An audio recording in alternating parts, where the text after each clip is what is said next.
Greetings. This podcast is for people over the age of 18. If you don't know that by now, and this is your first time listening, don't listen. You have to put the microphone up to your mouth. We're so professional here. We're just as good as like those Galway Bay FM radio presenters or North Southwest Radio or whatever. Way better, way better. Ladies and gentlemen, welcome to the Strange Woods podcast. I'm here with the wonderful, wild, the wacky, and Wanky. Wonky.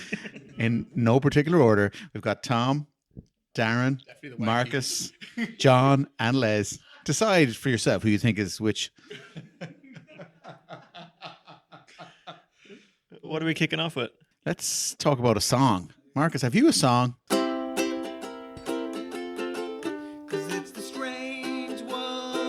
Podcast. Tell them, boys, how long's it gonna last? Not too long, I hope now. Long enough. And Nate Diaz is calling out DC. 2-division champ ain't a real CV. Masvidal getting sued by Kobe. Apparently can land a strike, just not on TV. And Dana White is cleaning up boxing.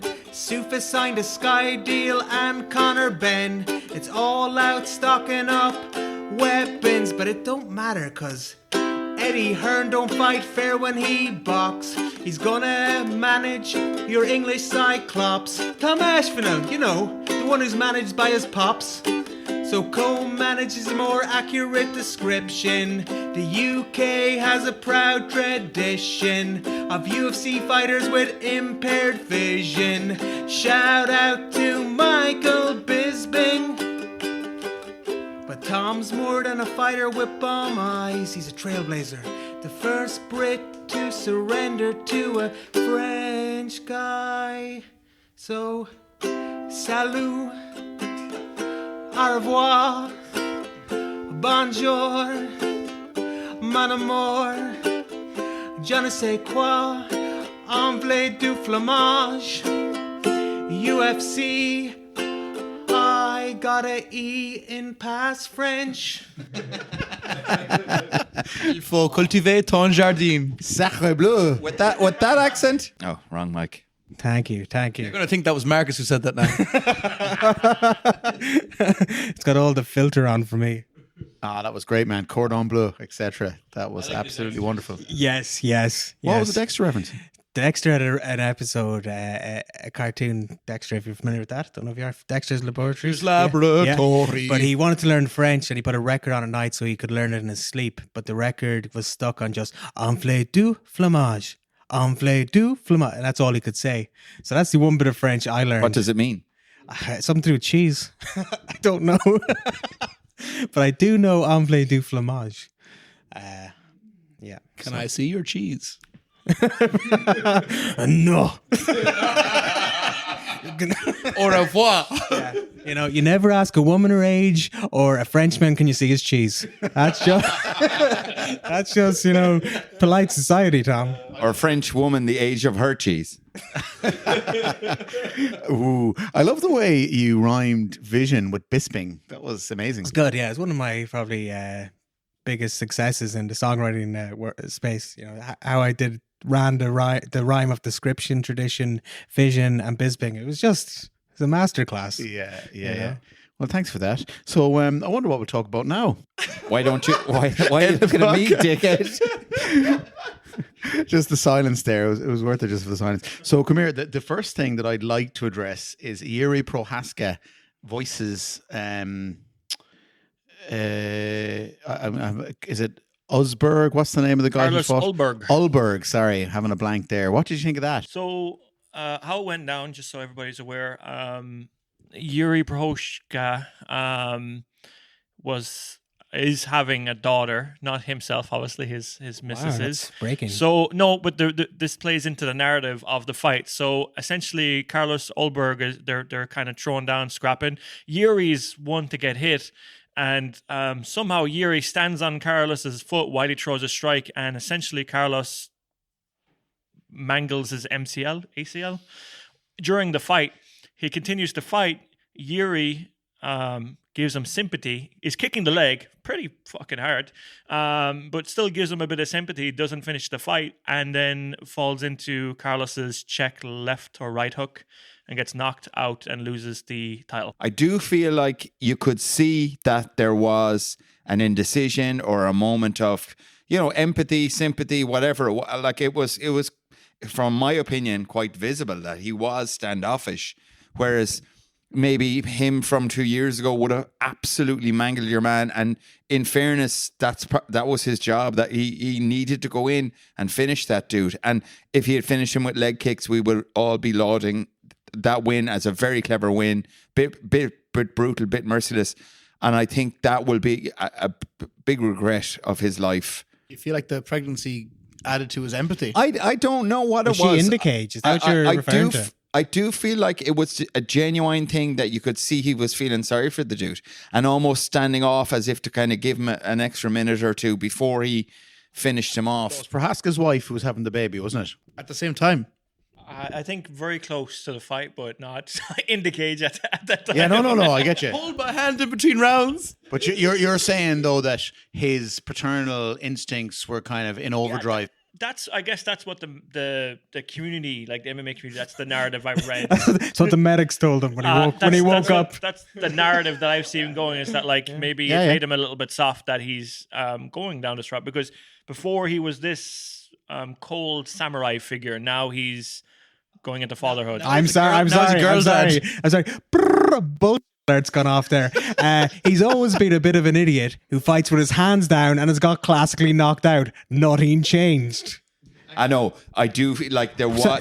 John, did he get knocked out because he had his hands down? He did, yeah. No, I'm not saying. Did he also have a silly samurai hairstyle? Yeah, but there was a standoffish. You could see him mulling over something, and how do I finish this guy? No, I don't. I only know defensive how strikes. Uh, How do you finish a guy who you mangle his leg with kicks, which Jiri or whatever your man would be perfectly well able to do? Like, he could have absolutely destroyed your man with leg kicks. It was the right thing to do. Stay out of range, and I think it was only 30 seconds of it that it was apparent, but it was apparent that he was kind of going, how am I going to handle this? What am I going to do here? I think it's easy to say after you've been knocked unconscious by the other person, I was going easy on you. But he's a track record of walking into big punches. And he did get knocked out after walking in. However, there was an opportunity for him to go full assault mode on him, and it would, whatever about him wandering around with his hands down, he has been a violent fender, a fighter. He has been a violent forward moving creature, and for that, whatever it was, 30 seconds, he just switched off for whatever reason. Do you reckon the knockout's going to affect his parenting? I don't know, but down the line, it won't help it.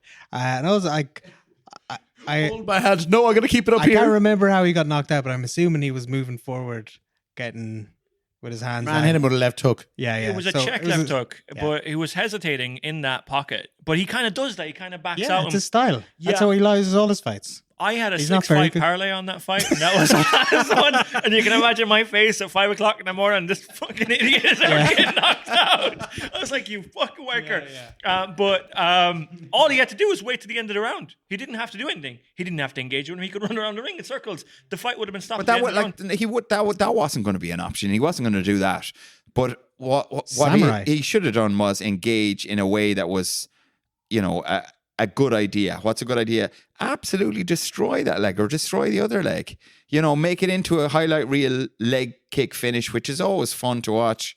Brutalize those legs from a distance, as opposed, he just hummed and hawed. There was absolutely, and again, I'm not saying it was the whole thing. I'm not saying that he did it for long, but there was a couple of seconds there where you can see him almost kind of going, how am I going to deal with this? The poor lad. There was a sympathetic moment, and maybe it was a moment, and then he went on and fucked it up. And my problem is, I think he's crazy enough to feel like that. He wants a competitive fight. He doesn't give a shit if he gets knocked out. He wants the competition. I don't know. I seen him cry after he's lost. I think he cares deeply. Don't samurais have to commit seppuku or whatever after? It's actually called Sudoku. Sudoku. They gotta fall on their knees and commit Sudoku. They have to sit down and sort through an array of numbers between 1 and 9. Are you both looking for the phrase Harry Carry? Yes. Okay. So can I just say that he does a lot of ayahuasca and kambo, you know, when you lick the back of frogs in the forest. It's a samurai tradition. Well, I don't know. But maybe it was. Like, I'm sure there's probably kambo type frogs in Japan. Like, for all I know, it was. But regardless of all that, he does spend a lot of time, like, outside the gym in forests. And people love him because he has these great videos of him hiking mountains. It's part of his popularity. And maybe instead of doing all that, he should be in the gym honing his ruthlessness, sparring loads of tough dudes. Looking after his pregnant wife, am I right? She's pregnant already? There's a funny interview he did with Demetrius Johnson where he's doing the podcast with Demetrius Johnson, and the only thing lighting him is candlelight around him. Yeah, you know what I mean? Like, he's a kind of unusual sort of character, which is why he's so popular, and I wouldn't want to take that away from him. He's very engaging. He's good crack. He's great to have in the sport. Like, I'd be the first person to say you need him in the sport. He'd be a great guest on the podcast. He'd probably come on too. Yeah. For me as a fan, the whole fight, the way it went down, left a very sour mouth. Like, you can give it to Carlos for like sticking in there through all that, landing that punch, and deserved the win, obviously. But I feel it's like that was a fun fight, and it was just ramping up. Jiri gets hit a lot in the early fights, and he's a cardio machine. So later in the fight, it would have been a lot more fun. But I think that fans got robbed of something that was really good there, and that was the. But is that just because you lost to parlay? It's because you lost the parlay. Yeah. How much would you have won? I think like 800 quid. Nice. Jesus.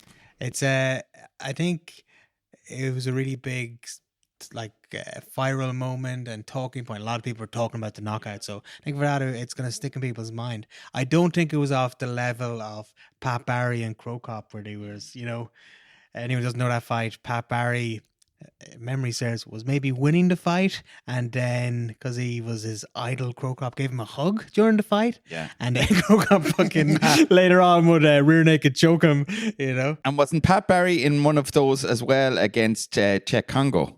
Yes. A similar thing where he was knocked out. He rushed onto him. So. yeah, that he had him absolutely wobbled. And did he have a wife at home who was pregnant? I don't know. I think he was going out with Tug Rose at that stage. Yeah, she does not. And trying to steal her thunder. Yeah. I suppose, you know, it's what's the most dangerous animal in the jungle? A wounded one. Yes. Yeah, Probably not. I disagree. I'd say wounded ones are way more likely just to die.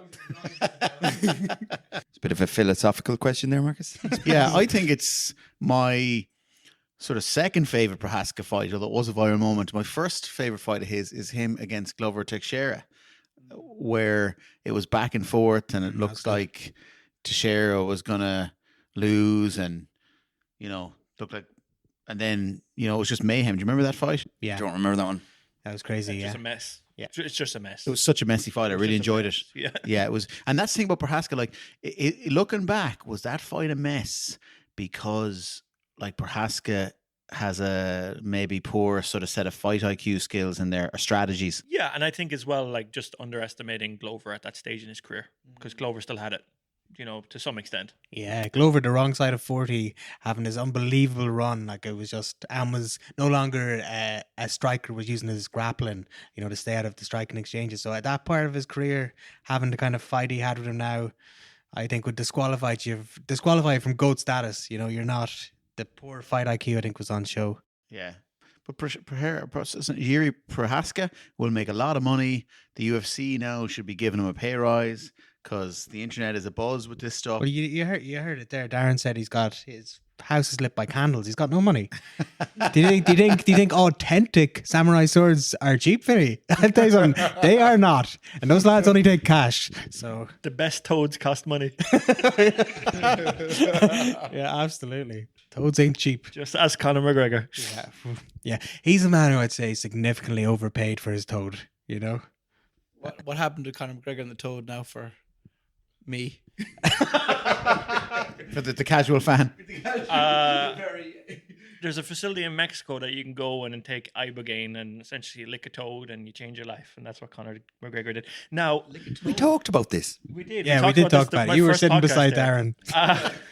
In addition to that, Donald Trump just did a thing with Joe Rogan where they're trying to legalize it now in America. So that's interesting. Yeah, there's money to be made off it, so hence Joe Rogan's involvement and Trump backing it. Well, myself and Marcus were talking about this on the way out. I know loads of people who've done ayahuasca. Now, I don't know anyone who's done that Conor McGregor thing, but of the loads of people, I say loads, it's probably about 10 people, which I think is a lot.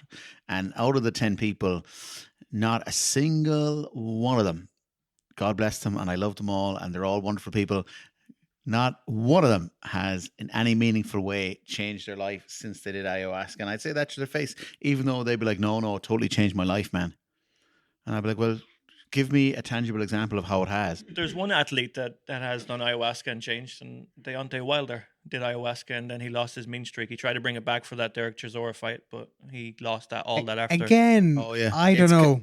What did they say about causation and False causation, yeah. yeah, it's like Deontay Wilder has been in some battles, Yeah. you know, and Past his all prime. it takes, and we've talked about this as well, you have one fight where you get badly beaten or whatever. Are you ever the same? You know, a fight can change your whole structure of your brain and Especially whatever. at It's heavyweight. Especially at heavyweight. It's something with correlation, isn't it? It's false correlation. causation or something. Yeah. It's a great narrative for, I did ayahuasca, now I've lost my mean streak. That's why I've been on a 5-fight, skid. It's a great excuse for me when I look in the mirror. Whereas if you look at the likes of your man, Big Rig, when he stopped doing drugs, he suddenly stopped winning fights. That you could probably Johnny attribute. Hendricks. Yeah, Johnny Hendricks. You know, those kind of things you could probably attribute to the drugs. You got to be doing the right kind of drugs. Before, when he was doing drugs, Johnny Hendricks, he was welterweight champion. I think Joe Rogan's commentary on him, it's like he's got magic in his hands. He just touches people, they go to sleep. As soon as he's off the drugs, people are not sleeping anymore. Shane Carwin was the same Yes. with his Shane. big massive fists. They make such a difference, steroids, that it's kind of getting a bit old now, this business of, but they still won those fights and it wasn't the steroids. They're a good athlete. They're good technically. Everybody's on them. Like all those steroid excuses are wearing thin with me now. Like it was never as obvious as who was your man who fought. Oh my God, I can never remember any Overeem. names. No. He Peter was Belfort. in Conor McGregor's division. Henan Barrow. Yeah. Yeah. And he was absolutely all of a sudden out of nowhere, just blitzing dudes. Shot up the and charts. then all of a sudden gone and I don't know if you want to fight after that again. 9 losses and 2 wins in his last few fights. Now, fair enough, we're all but they were What was his all winning in the streak? same thing after his 17 fight win streak, That's what, so 17 fight win streak. and then 11 and 2 losses. So since then, yeah. 9 and 2. So, and that was right around the time he stopped doing drugs. So he came off the steroids at 17 in a row and then he loses. No, He listened to the hype. 9 out of 9 out of 11, yeah. That's, well, there you go. That's one theory. The other theory is he watched that movie. Is it called Black Whale?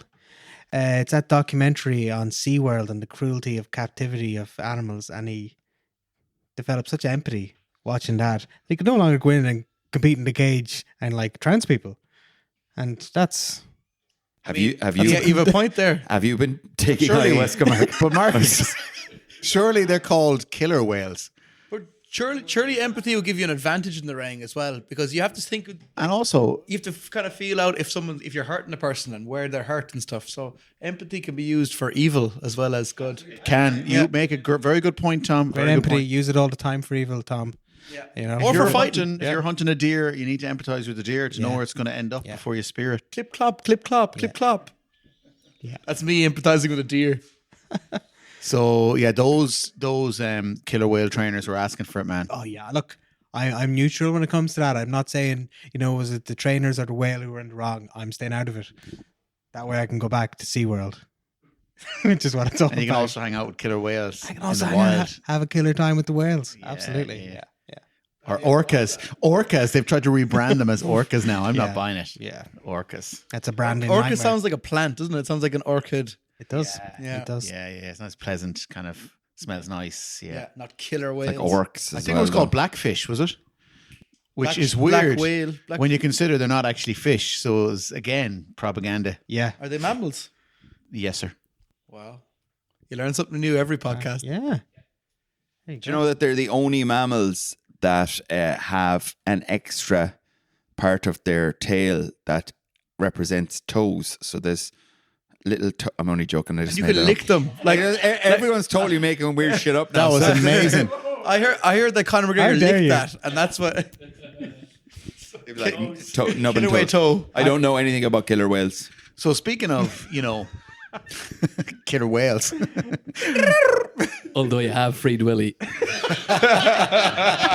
Was he a kid? Oh, he was a killer whale, was he? Was he? See, that's more pro orca propaganda there. Let's make a movie about freeing them. Meanwhile, they're killing trainers left, right, and centre. That'd be a great name for this one. I don't know anything about The killer whales. American movie about soldiers is just idle propaganda while they're Oh, murdering. 100%. Yeah. I feel really sad after Vietnam. Murdering a whole village. Yeah. But what were the whales doing in Vietnam? You know what I mean? Like, Release the killer whales. No, But sir, release the killer whale. But sir, we're on land. Do it. But they've got those toes on their fins that they can use as That's fish. it. Make them stand in the water. that's what you get Can for they jump through a hula hoop? making a dolphin your general. He's going to release the whales. It's all about structure. Go get the main dolphin. You mean a dolphin, Hitler?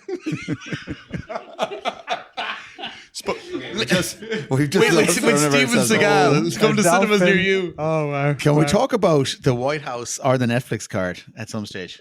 Okay, but we could go back to that movie that we last week. Remember, we covered the movie. That could be a great movie, though. At the White House, somebody tries to kill the president during a UFC event in the White House. You could have MMA, you could have espionage of an international nature. I believe our podcast was just flagged for.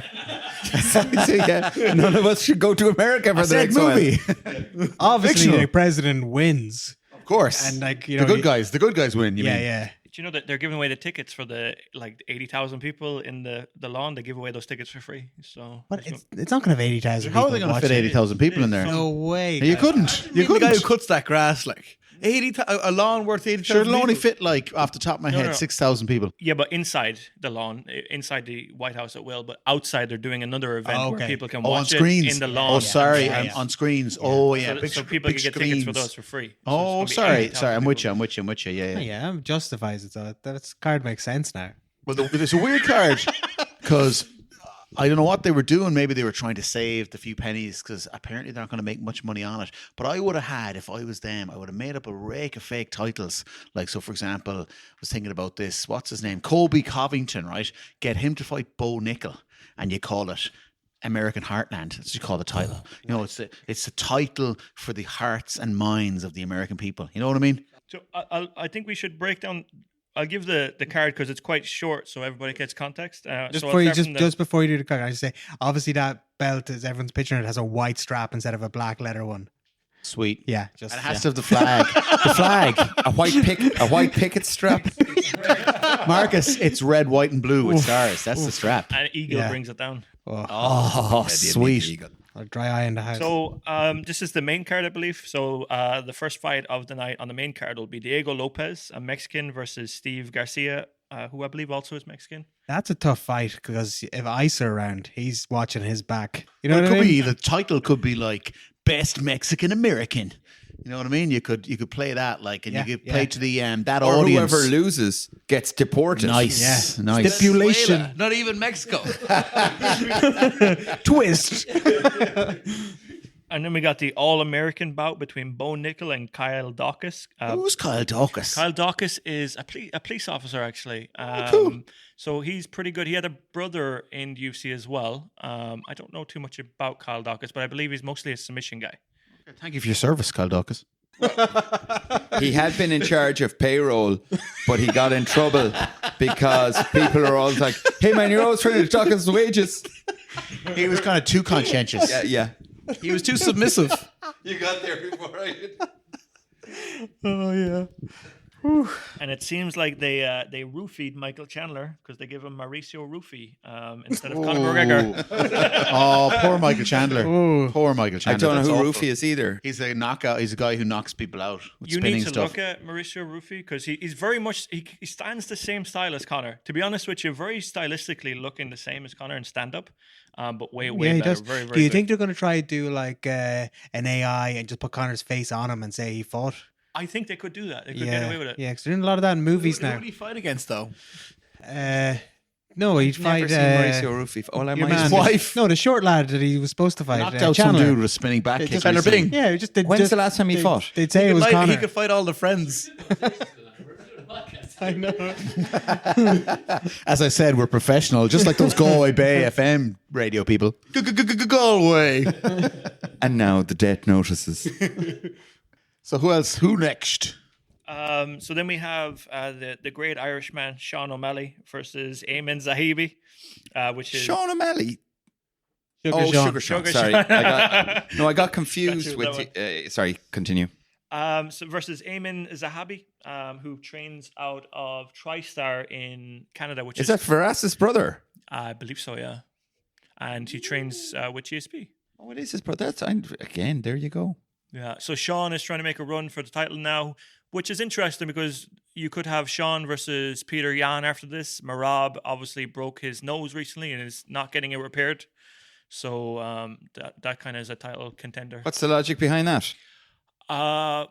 He's waiting for another fight at Peter Yan, so he doesn't want to get his nose fixed. So because his biggest thing is his cardio, so he's worried that if he gets his nose fixed, he won't be able to fight. But also, he doesn't think he needs that to win the fight, even though he lost. They it. recommend not getting your nose fixed if you're fighting again. You know, like Misha Tate did she got a nose job, and she's recommended don't get it if you come back to fighting, and then she went back. And You think you could get She's like gonna a get it broke. nose extension and have like protected a bit more with like, do you know the way you can get a boob job? You could get a nose job and fill it up with collagen, and then the punches just bounce off your nose. don't know why more people aren't doing it, Tom. 'Cause you look like absolute. That might be it. like a big airbag on your face. None of these fights that you've just mentioned excite me in any way. They're not. It's not a bad card. It was just this is the card this month. But say it's like this is the biggest card, most historic so far. I think that they're going to call out Trump, and then Trump's going to be like, "What, me?" And then he's going to like actually be wearing togs, and he's going to fight like some twist. fucking. He's Joe jacked. Biden. He's gonna fight, absolutely like, jacked. yeah. They're going to dig up fucking Castro and make him fight the corpse of Castro, and Castro will win. So now we get into the bigger stuff. These are the only two fights that matter, and it's Alex Pereira versus Cyril Gane. Obviously, Cyril Gane coming off that eye poke with Tom Aspinall, although was beating Tom Aspinall. Phenomenal game planning, by him. He won him to fight. Aspinall have surgery on both eyes. Allegedly. Yeah, but I heard that it might have secretly been just like laser eye surgery. Okay. He can't join the army anymore. And we all know Finney has a personal connection to Tom after he met him in person and got him to sign some memorabilia. Nice guy. Yeah. Nice guy. Alex Pereira then on the other side of that fight is was it middleweight UFC champion, light heavyweight UFC champion, and now moving up to try to get the interim heavyweight title for in that fight. So it'll be the first time ever in the UFC that somebody has gotten 3 titles in 3 divisions. And in fairness, that'll be a great fight. Yeah. That'll be an absolute cracker. That's a pick 'em. Yeah. Like, that's something now you'd get excited about. Yeah, that'll be the good one. And then the final fight, which is the main event, is Ilia Topuria, which was supposed to be originally against Paddy Pimblett, but Paddy lost to Justin.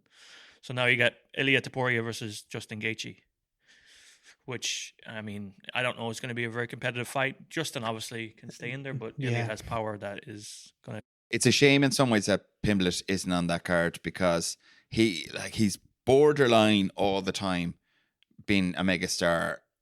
He has that cheeky chappy persona, but if just keeps on missing out at the critical junctures, he'll never kind of, like, if he was on that card, it would just absolutely make him, where Justin Gaethje is probably winding down now. So that's a bit of a shame, but still good. It'll be a good fight. Now related to the drama of the event. It's supposed to be. It was advertised as a celebration for 250. America. Fuck yeah. But it's been done on Donald Trump's birthday, so they're trying to push it as a narrative, as a celebration for America. But it's just another. It's the 250th anniversary of the state, and Donald Trump is seemingly trying to equate the two and make his birthday be the kind of the highlight of the 250. It's interesting because the fight's actually on a Sunday instead of a Saturday as well. So it'll be Monday AM for us when those fights are happening. Well, I wouldn't be bothered with it. And if I was American, I definitely wouldn't be bothered with it. Like, especially if you're an American who's into MMA. Like, who's the American fighter on that card that has anything on the line? Is the other fight that's being thrown onto it as well? Derek Lewis is fighting Josh Hokett. Well, there you go. That might save it because now I'm going, I'm interested in that. That fight, and he had asked Dana why Derek Lewis is not on the card. So then during the fight, they asked Derek Lewis would he be on the card, and then they asked what's his name again? So poor old Josh Hokett, after getting. Yeah. Now he did win the fight, but he still took a hiding when he fought Cyril Gane, and now he's to turn around in just 2 months and fight another heavyweight who's still 40 pounds heavier than him. So I don't know how he's going to be fully recovered. I don't know how it gets cleared by the commission. And then on the side of Derek Lewis, he's coming off a horrible fight, where he just rolls over in his belly and gives up. Yeah. He's useless. Unless he's like, you're happy to stand and bang with him. With obviously Josh Hokett isn't going to do. Like, Josh Hokett wrestled and played football. He was a dual athlete for some college, which means he knows how to wrestle, because if you're a dual athlete, apparently most of the season is football and wrestling is only 4 months of the year. So if you can, and he was wrestling at the very top level, but only doing it 4 months of the year. So he knows some wrestling. You know what I mean? Yeah. It's a good fight for him. He'll just do a single leg takedown and just destroy your man on the ground. His trajectory is amazing in the UFC, right? Because I didn't know about him a year ago. So now, same. He's now, after doing this crazy fight, and now he gets the White House event, which will be a spectacle. Will it be a good spectacle or not? It'll get a lot of views and everything, so he'll get a lot of hype. Yeah, he's breath of fresh air On the lawn. There was also some, you probably know more about this, there's some controversy or kind of the stories of the main events that fell out. Yeah, so apparently they lowballed a lot of fighters, and a lot of fighters didn't want to take it. So one of them being John Jones. It was supposed to be John Jones versus Alex Pereira. Obviously, John Jones is coming out and saying that he has arthritis in his hips, so he doesn't want to fight. But John Jones was offered $30 million to fight Tom Aspinall, and to fight Alex Pereira, he was only offered 15. So that fight didn't get made, obviously. And then the other one is you're supposed to have Ilya Topuria versus Islam Makhachev. Yes. And that one also. I suspect, I want you to pronounce the names properly because I would have butchered them. I suspect that one got pulled because apparently both sides had agreed because of the optics of having no white guy in that fight as kind of headlining your card for the UFC's big card. Like, Justin Gaethje's a great headliner for an American Donald Trump card. Well, he is Mexican-American, Justin Gaethje, so remember it's optics though, Vinny. It's optics. Can you imagine having he looks white American. Like a Dagestani in your main event? Like, it's like, how is that possible in the White House? Exactly, yeah. I think from a dumb man's politics, I think that might be one of the reasons. Do you think there were security concerns? I wouldn't say that. I just think it looks like you're kind of siding politically with them if you're going to do something like that. Because I wouldn't be like a big believer in, obviously I'm a conspiracy theorist, so I wouldn't be a big believer in the stories they tell us about assassinations, etc. But if the stories they tell us about American presidents getting assassinated down through the years are true, Abraham Lincoln, people tried to kill Ronald Reagan, JFK, etc. Zoolander, yeah. Prime Minister of Malaysia. That was the Prime Minister of Micronesia. But, if those stories are true, then surely they'd be like saying, well, we can't have 6,000 people, random fans in the White House, and we can't have another, did you say, 80,000 just outside the door within sniper rifle range. It's all a bit strange, like. But now, to be fair, like, he's just going to random UFC events and sitting there. Like, he's very, makes you question whether anybody ever really wants to assassinate American president. Either his security team are excellent or else they're not pushed. Either way, he's out. He's out It's and just about. something I personally wouldn't go to just because I think that event, if there's ever going to be an event something is going to happen, I could imagine it would be that one. Yeah. We're not saying that as a podcast. It's quite much ado about nothing as a card. Like it's a grand UFC. Yeah. Yeah. It's only just that they hyped it up. Yeah. It's another example of them hyping but not delivering, you know? Yeah. It's a bit annoying. Yeah. What do you think of the Netflix card? Do you want to run us down through that, Darren? Because you did such a good job. You really found your niche there. Card runner. You obviously have Ronda Rousey versus Gina Carano. You have I must say, in fairness to Gina Carano, she looks in good shape. And I was surprised at that because You talked a lot of shit about yeah, her I did. weight. I thought she had You just shamed her. You body shamed her. I did. You I said, did, and I who apologize. had all the pies? Gina, I apologize. Gina did. Yeah, To be fair, he body shames himself quite a lot too. I do. I do that too. No, in fairness, she has whatever she's done. She's on the right track, certainly. What weight is it at? 145. 180. So I'll start off with an interesting one is Aline Pereira, which is actually Alex Pereira's sister's fighting on the card. She fought in karate combat, but she's not like her brother. She has a record of 2-2, but just one that I think is going to get a push in combat sports because obviously the brother. You put a bit of money down on a sibling or a son of a star, like Ryan Couture. You know what I mean? You roll the dice with Ryan Couture. If he has one fight like his, will make her money back. So people are gonna back that. You have Lorenz Larkin, obviously big in Bellator, coming. Yeah. Legend. Yeah. And he's against Jason Jackson.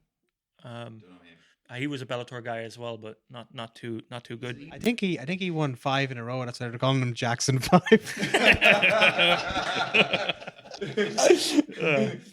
An interesting one for hardcore fans is Mohamed Makhayev is coming back. The 15-0, got cut from the UFC for causing controversy, but probably was one of the most talented guys coming from England. What controversy did he cause?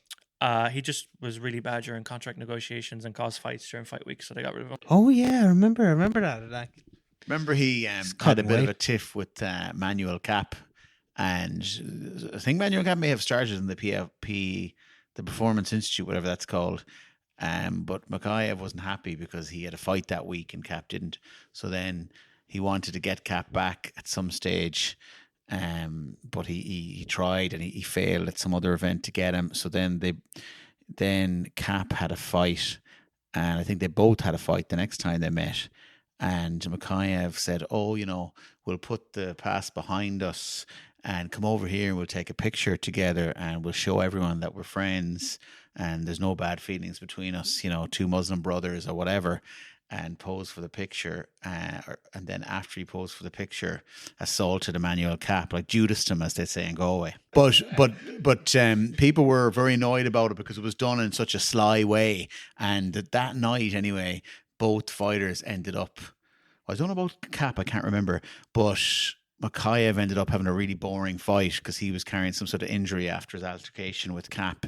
I can't remember what Cap, but I think it was both. It ended up that Dana White regarded it as they ruined the card between the two of them, and Makhayev was out after that. So then they have they've essentially sacrificed Juno dos Santos to Robilios the Spanish. I don't know how to say his second name, but The spinach. he essentially fought in the UFC, got cut because if he gets taken down, he cannot get back up. Then fought in karate combat and knocked everybody out in like 20 seconds because he's fighting bums. So I disagree with sacrifice him. I'd pick Junior for that fight. if Junior is not shot and can take him down, maybe. I think Junior Dos Santos has excellent wrestling. Really good. Good enough for this guy. Yeah. Yeah. Even now he is old, but at heavyweight, I don't think this guy's very good. Bar he's very big. I'll give him that. He's a karate guy. Karate guy. He throws kicks and very good kicks, beautiful, wonderful kicks. But Above the waist. yeah. But I think Jiri Dos Santos is just, even at the age he's at, he's well rounded enough that he could get his grapple on. That would be my guess.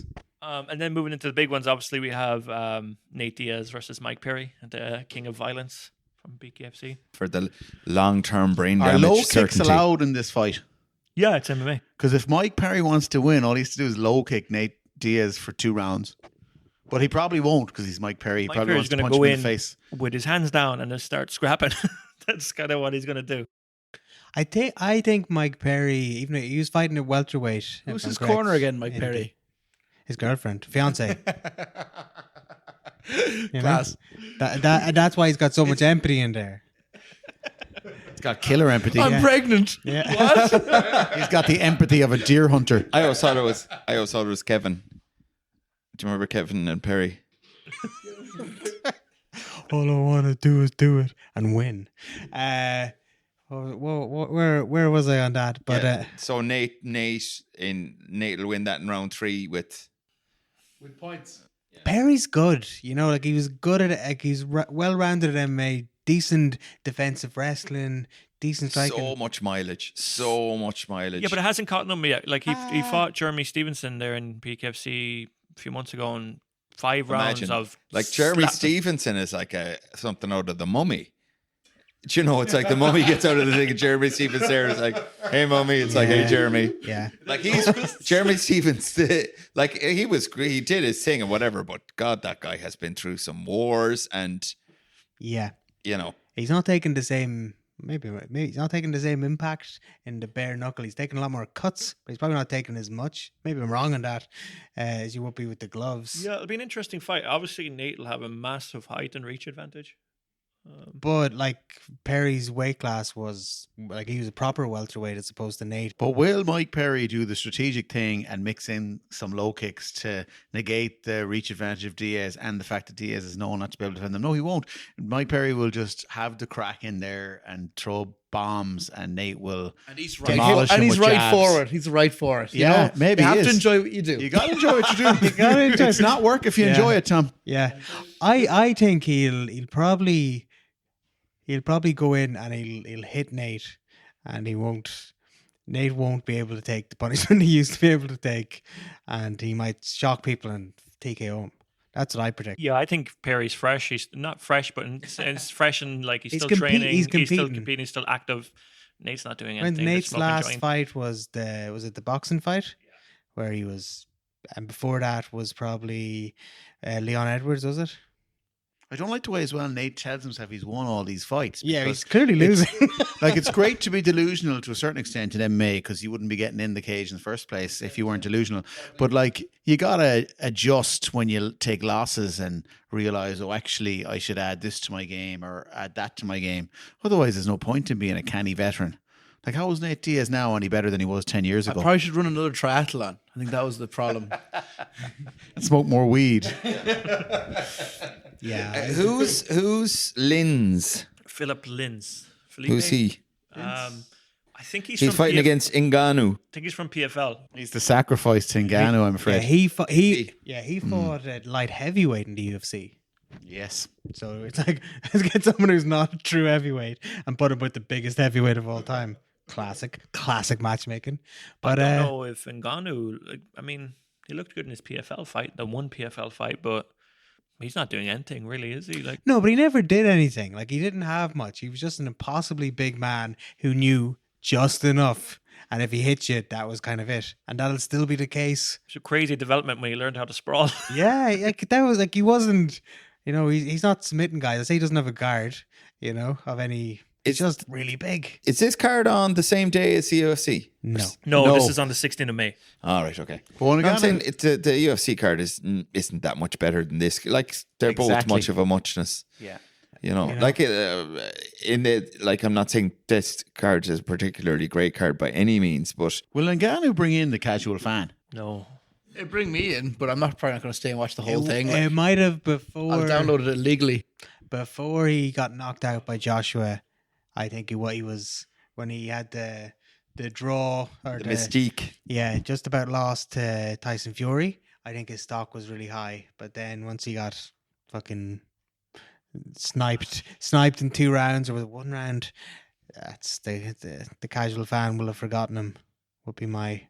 Yeah, and then I don't think he did himself any favors with like how he treated the PFL contract, like saying that he just did it to screw them over and got paid and then left. Like it's like, Yeah, we want to see you compete. yeah. So he's probably lost a lot of years because of his funny contract style of wanting all the money he's worth. you Yeah, know? but like, you know what? He'll probably, when he's old, he won't have as much brain damage because of it then. And he's got much more money. He's made so much more money doing these things. Like You got to look out for number one sometimes. yeah. He's right to do Especially in it. the fight game. Like. Speaking of Furies, Darren, were you saying that there's a reality show to do with the Furies? Is that correct? Yeah, he did one. So he did for Season 2. Season 2. It's 2 seasons now, and going on a third as well. He actually moved to the Isle of Man.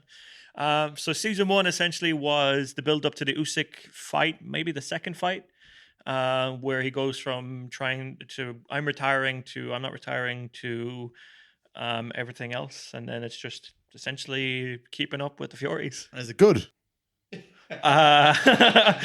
It's Yes, I'll take that as it's a an definite interesting yes. watch.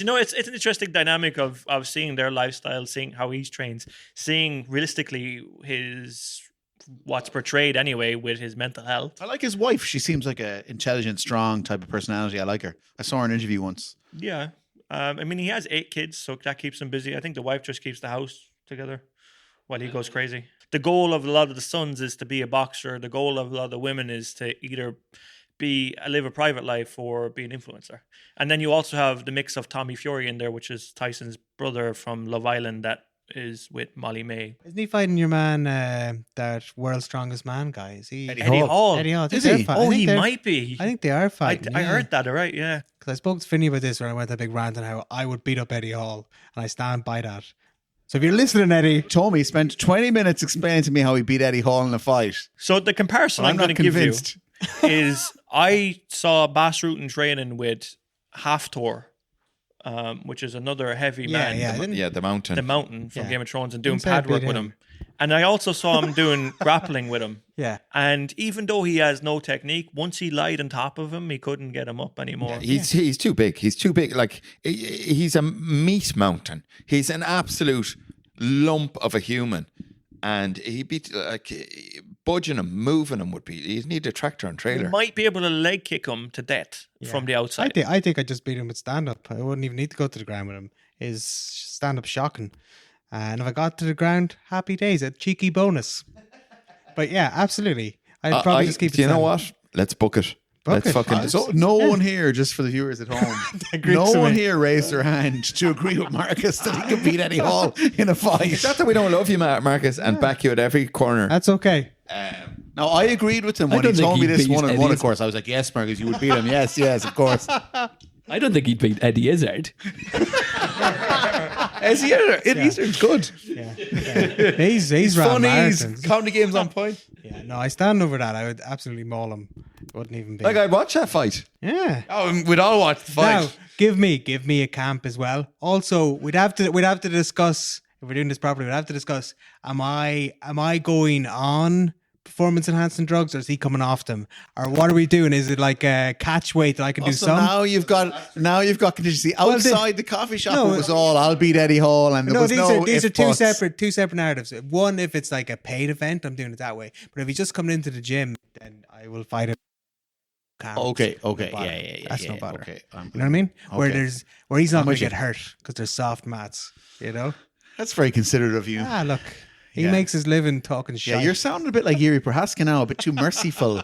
You know, that's what I'd be worried about for you, Marcus, that you might be too nice. I'm not in this to kill people, Vinny. You know? You've got a lot of empathy. Sounds like a parent to me. I have a great power comes great responsibility. Speaking of great responsibility, have we got any viewers' questions? Because I think we had 2 left over, did we? From that one that we did last month, that other previous podcast that we only did yesterday. Yeah, We're on camera and seems like today. they can clearly see we're in the same clothes. I have actually changed jacket. Me and Tom have changed. Oh, I forgot.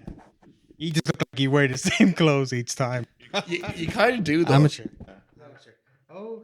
Okay, so we've got some questions again from our viewers who send them in. And this week we've got some questions from a fan favorite of the show, Emmett. So as always, Emmett provides audio questions. So I will play it and we'll hear the first one. Hi guys, my first question this week is which member of the panel would sell out to big podcast money, Joe Rogan style, as soon as it came in? who'd be off? But obviously we all would. But who would be the Who'll be the first? first? Yeah. Oh, it'd be a race. Like it would be Absolutely. like, Can I please? it would be like a Race to the fucking bottom. people crawling over each other. Yeah, I love you, Joe Rogan. Yeah, it would probably be me because I'd probably get the contact about us selling out. You know, And you would forget to tell us. no, I wouldn't. I wouldn't do a John paying the band different to what he got. I wouldn't do that. You know, That I'm was not- Baron Van Dietrich. That wasn't John. No, it was a different band. No, no. Was that Fuzzburger you did that with? Yeah. Poor Jimmy. Yeah, no, Jimmy, like they were just, no, it's of course it is. But they weren't really worth as much as you were, like the other members of Fuzzburger. They didn't True. bring much to the table. Like. True. Well, yeah, like I couldn't play anything.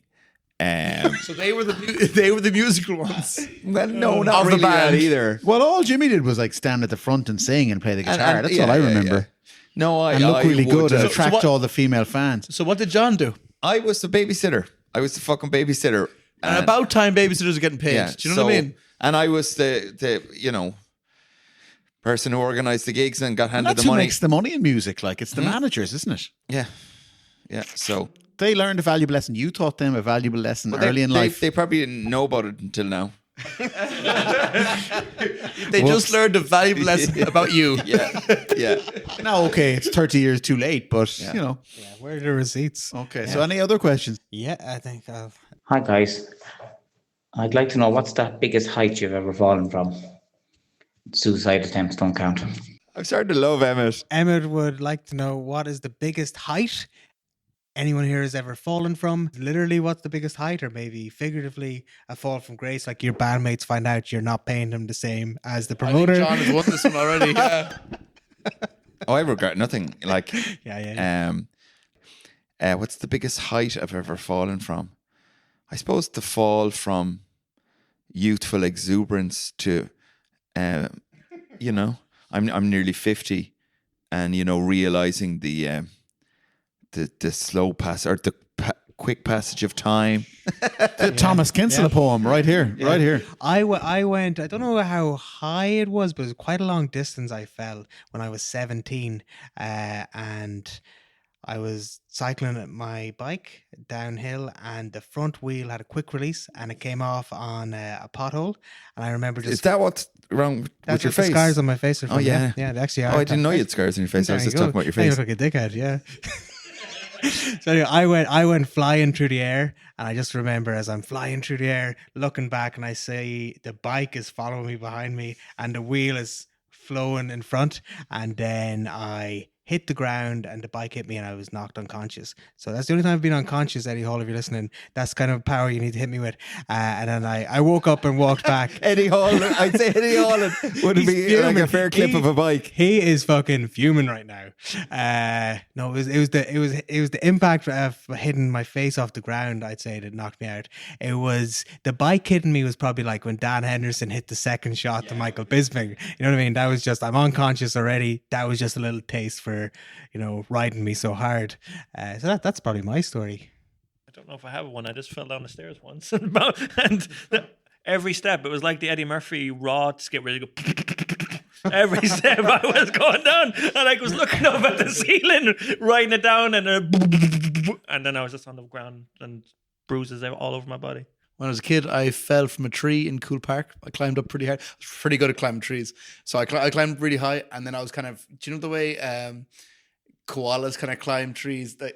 I'm not sure if it's koala, but you're like, I was upside down, and I was going up like a sloth, and I was climbing up a branch, and the branch just broke. And I went all the way to the bottom, and the branch came down on top of my face, and I kind of pierced my lip. My teeth went through the lip, and my dad just went plop.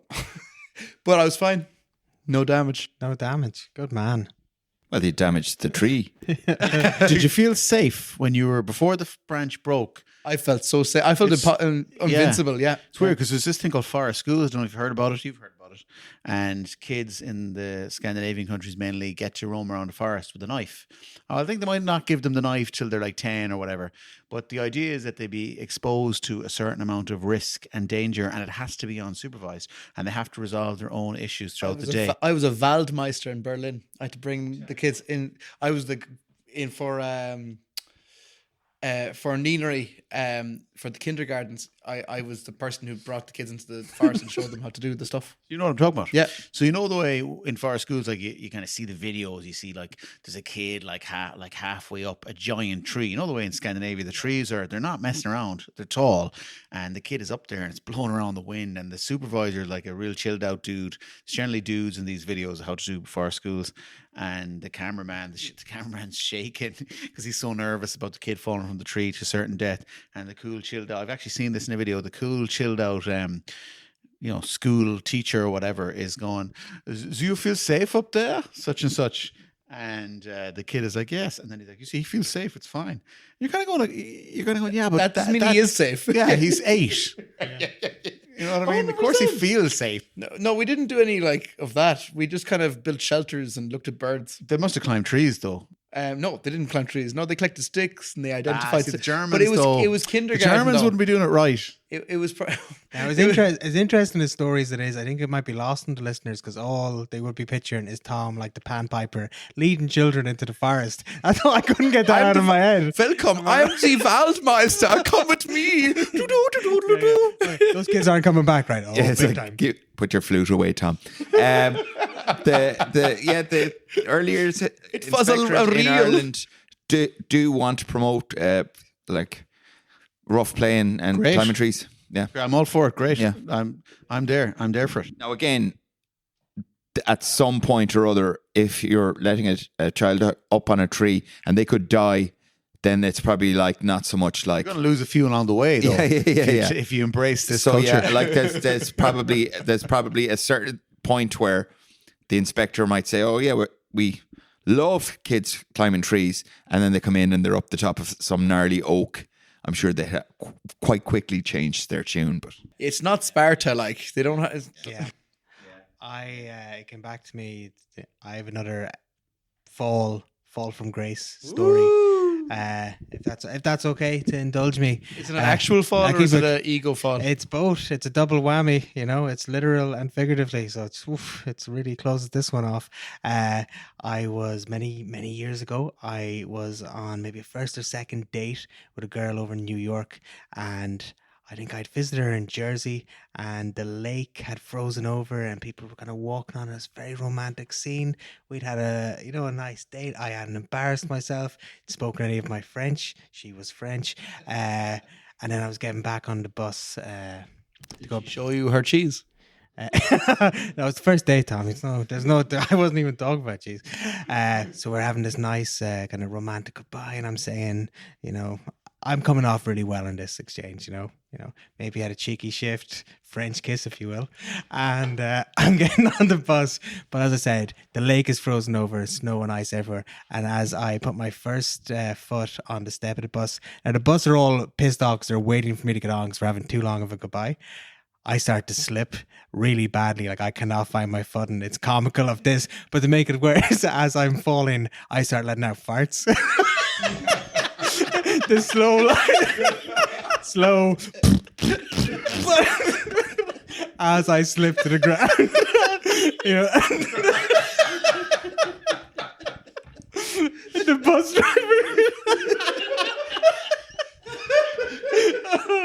The bus driver tries to kind of put a hand to me, but it is not working.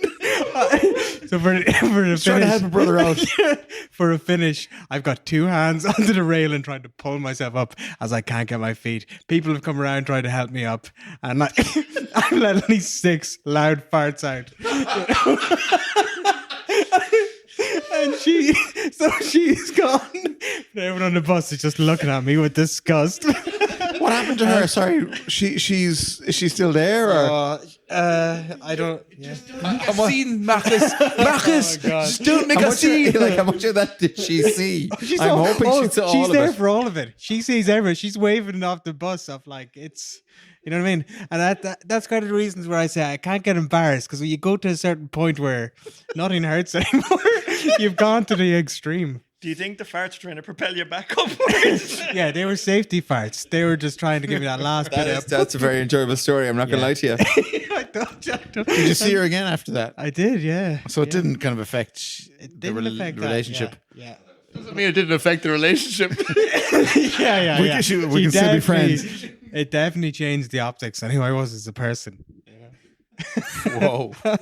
God of a man, she was thinking as she stepped on the bus. Who's this Irish with his Irish stud with his lovely brogue? And then can't even fucking walk up the steps. It was deflated like the farts. Oh yeah. Okay, we might leave that one at that. In the next podcast, we're going to hear everyone else's fault from Grace. There's one more question. It's a short one. Oh, okay, yeah. Send nudes. Konnichiwa!